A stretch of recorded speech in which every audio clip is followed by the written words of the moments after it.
St. Paul himself gives us an example of how this is done. Paul won over no less a man than the venerated St. Peter. St. Peter, and what was the subject of that controversy? As Paul lays bare the whole situation in Galatians, certain men, supposedly from James, another pillar, were convincing people that they had to conform their praxis to the way things were done in Jerusalem among the Jews.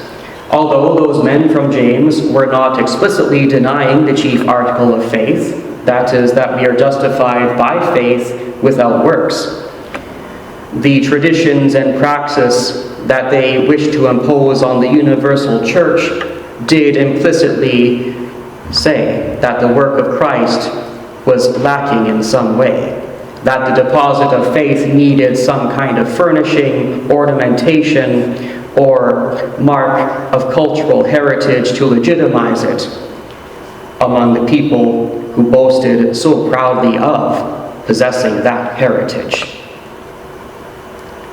So Paul was able, though, to win over St. Peter, to confront him with his error, and Peter did relent before the whole church represented at Jerusalem in chapter 15 of Acts, the first council of the universal church. Yet, it doesn't always happen quite that easily, does it?